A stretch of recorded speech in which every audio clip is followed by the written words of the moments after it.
Now with D23 just a little over 3 months away from now, which is going to be, by the way, a big event by Disney where they're going to be announcing a lot of new Star Wars movies, Star Wars TV shows, books, etc.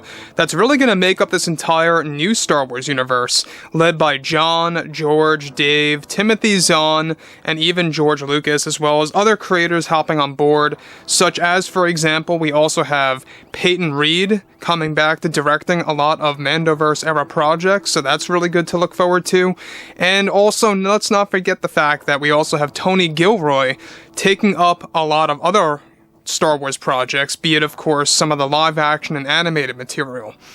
This is Mike Zero. Subscribe if you're new, and like this video to see future Star Wars updates. I'm also on Twitter at Mike01. I thank you all so very much for the great and kind support, and without wasting too much of your time, let's get right into the main subject here. So, we know that there's a lot of things that Dave Filoni is going through right now. He wants to make sure that Ahsoka, the series, of course, is going to really just knock itself out of the park. It's going to be one of the biggest hits out there.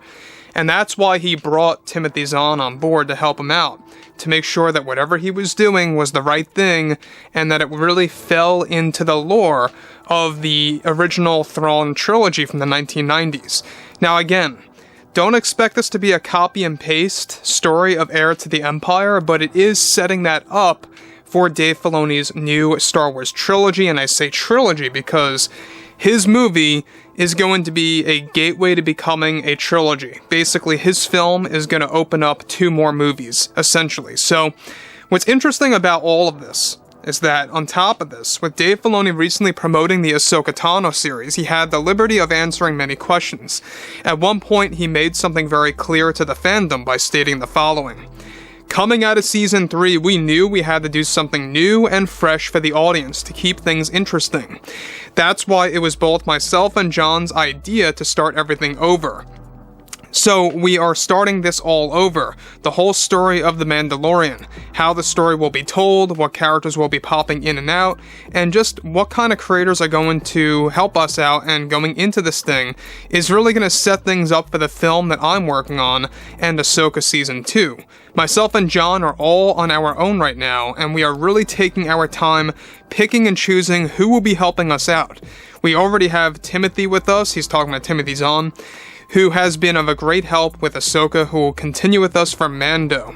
Well, we can't really lie here that we didn't notice the backlash for the 3rd season, and it was a tough pill to swallow, but we had to accept the truth that this was all rooted to a very tough production loaded with rewrites and creative differences on our end that perhaps led to that disappointment.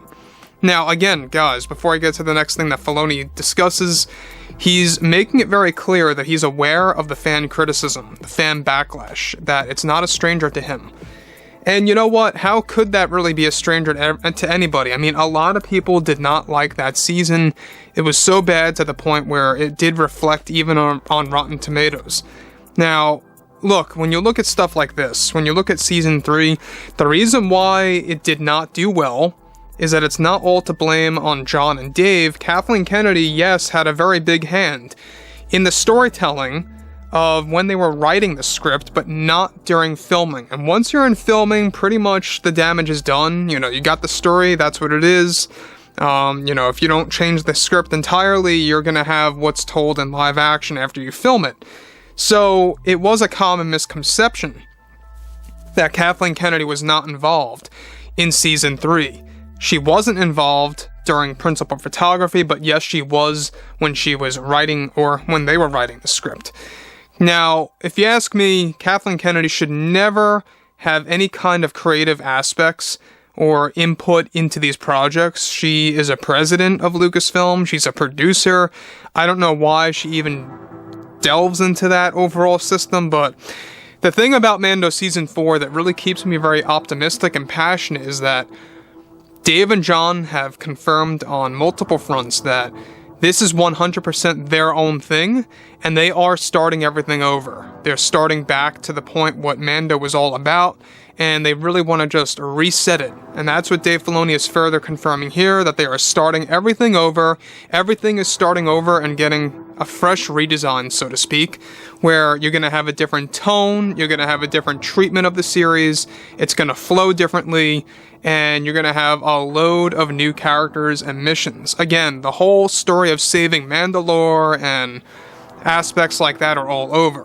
And at the same exact time, alright, let's go over to the next thing that he brings up, is that right now, he says, it's all about right-sizing our projects and how they will be told onwards. We discussed this over with Pedro, and he is extremely excited the treatment we are now giving to the Mandalorian universe. We knew going in that we had to take our time with this one, so no, I really can't give a release date, but we are really aiming for 2025 right now. However long it takes. We wanted to get this out by 24, but it's just going to be rushing it at that point, but who knows what will happen with the right creatives on board working with us. We have some great ones lined up already that we will be announcing later this year, so hang tight. Now, I don't know about you guys, but 2025 is a very long ways, and my only concern about that is if you don't have any Mandalorian content like the main flagship show itself, not the surrounding spin-offs, if you go that long without the main flagship series really not debuting on Disney+, the only actual concern that I would have is fans are going to tune out and forget about that show. Now look, I know it's never going to erase from anybody's mind completely, but the significance or the momentum buildup may very well diminish. If you had a shorter release span, let's say, for example, summer of 2024, or maybe even fall, that would really kind of get fans very excited. So the main reasoning behind why it's not going to be most likely coming out in 24 is that they are doing rewrites, they're completely revamping the script, not just because of the writer's strike, but because they want to make sure that this is going to be a longer story. They want to add in more episodes, they want to make the episodes longer. And so in the original script of Mando 4, it was the traditional 8 episodes again.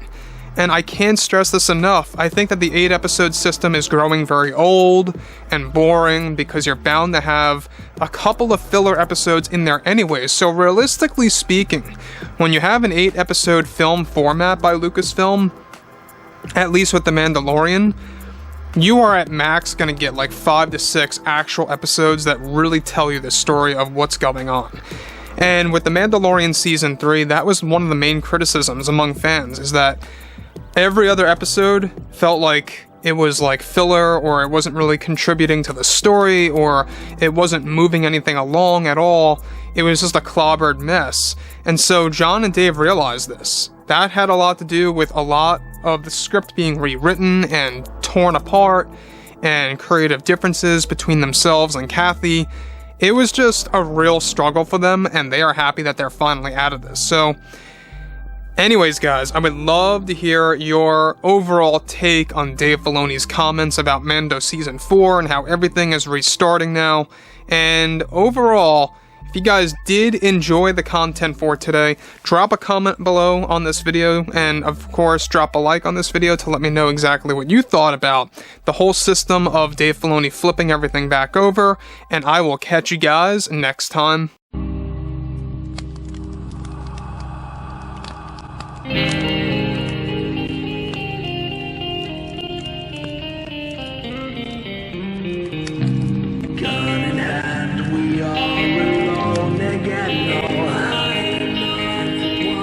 From night to moon, we hear them moans again. No.